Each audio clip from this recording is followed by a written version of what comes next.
大家好，我是 K 君。天国拯救2啊，在下个月就要上线硬核模式了，也就是呢1代当中的极难模式。我相信啊，有不少小伙伴都是非常期待的。那么本期视频呢，我就来给大家介绍一下这个硬核模式啊和原版游戏对比，在游戏体验上都有什么变化。当然了，这里只是我了解到的信息。如果你知道一些新情报啊，是我在视频中没有说到的，请一定在评论区留言，和大家都分享一下。好，这个硬核模式的第一个大改变啊，就是在开局的时候提供了10个各不相同的永久性负面效果，每一个呢都会在奇怪的角度降低亨利的某种能力，而你呢至少要选择3项才能开始游戏。我这里啊就给大家一个一个来看一看，都有些什么奇葩效果。第一个，腰酸背痛，负重降低，采草药和蘑菇的时候有小概率闪着腰，让你一段时间之内只能慢慢走路。这个看起来对炼金不太友好啊，点上它以后就都得集中采药了，而且如果你闪到了腰，还得去睡一觉缓一缓才行。下一个，脚步沉重，鞋子呢会坏得更快，并且移动的时候发出的噪音更大。这个呢是会增加一点潜行的难度不过呢也让那个自己修鞋降低噪音的天赋有用武之地了我感觉挺不错的。下一条，愚钝，所有经验值获取减少20%。这个我感觉挺好的呀，原版里面升级升得太快了，做完支线任务再去婚礼亨利简直就是秒天秒地降低一点经验值才能更真实的体验斯卡里斯大灾星的悲催人生。好，下一个，梦游，能量减少速度增加，更容易困，并且每次睡觉都有可能梦游，在另一个地方醒来这是一条不给人睡觉的天赋。那各种做公益增加能量的天赋呢，还有什么攻击药水就会有用武之地了也挺好的第5个，饿死鬼，饥饿呢会额外减少口才、魅力和威慑力，并且所有食物的营养降低20%，饥饿的速度增加50%。这个呢感觉好像也还行，原版里面呢是经常吃撑，不太存在饥饿的状况，饿得快一点好像也没什么所谓下一个，汗流浃背，身上会更快变脏，并且臭气烘烘状态会让人在2倍外的距离就能闻到你的气味，不利于潜行，并且所有的香水都无效。这个呢，所有香水无效还是有点狠的，不能通过香水提升魅力什么的了。但是呢，这个更快变脏倒还好多洗洗脸就完事了。再下一条，挑食，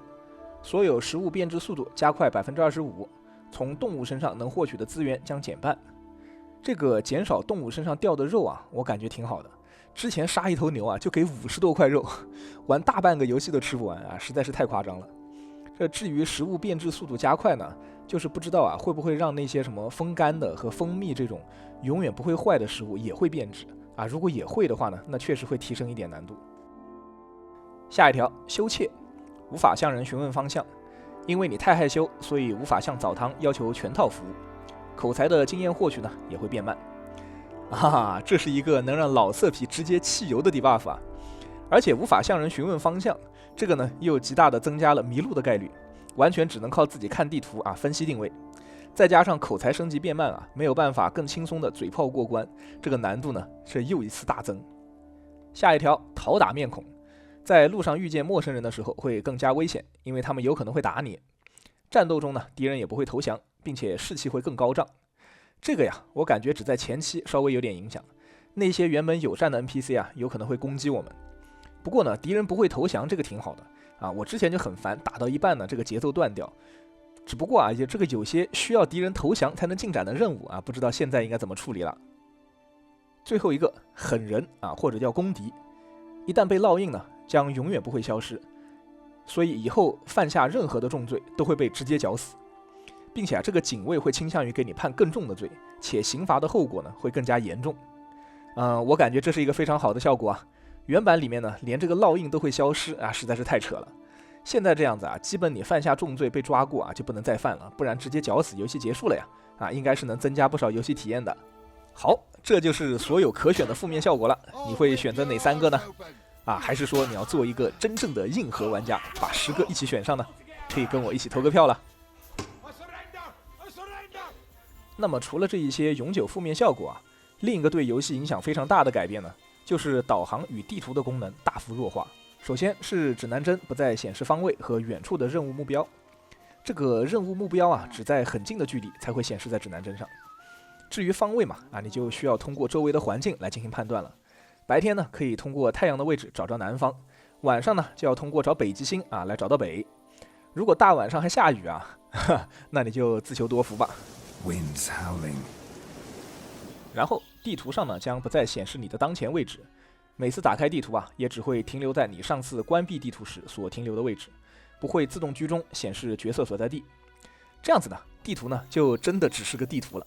你需要向路人问路来确定自己的当前位置。地图上呢会临时给你显示出一个标记点，但是呢一关闭它，重新打开的时候就没有了。这个是不是听起来十分困难呢？不过我有个小猜想虽然没有得到确切的官方消息，但是在硬核模式中的地图是不是应该一开始就乌云全开呢？显示出所有的地方。不然如果还有乌云，那玩家完全可以根据乌云什么时候散开来确定自己的位置嘛。至少在最初期还是能使用地图进行定位的，这应该不是制作组想要达到的效果。好，除了这个能让路痴崩溃的更改还有一个和跑路相关的变更，那就是呢快速旅行将被禁用，去任何地方都必须亲自骑马或者跑步过去。这一下子老伙计小辉这个天赋呢应该很容易就能获得了。下一条，游戏呢将只能通过旧时干9存档。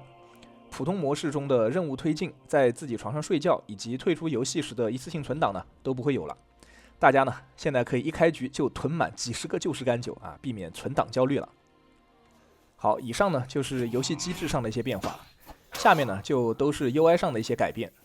首先呢是血条和体力条将不再显示了，你还剩多少血只能在战斗后打开背包进行查看，还剩多少体力呢就得通过屏幕的颜色来进行区分。当然了，你也不再能看到敌人的血量，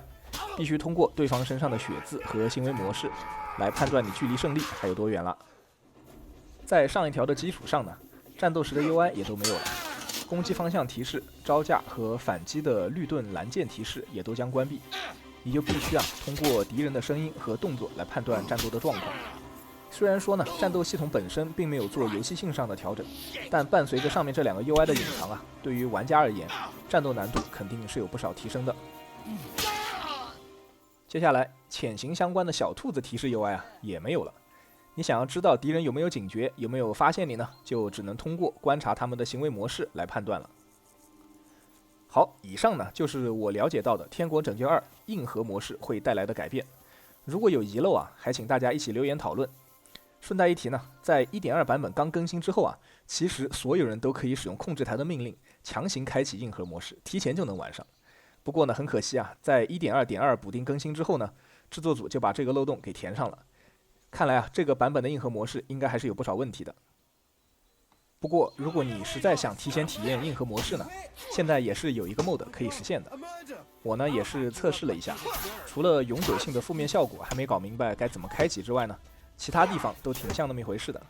这个 mod 的链接我也会放到视频的简介中，感兴趣的玩家可以去下载来试一试。好，这就是本期视频的全部内容了。如果你喜欢我的视频，还想看到更多类似的内容，请一定记得点赞、订阅并且转发。那么非常感谢大家的观看，我们下一期再见。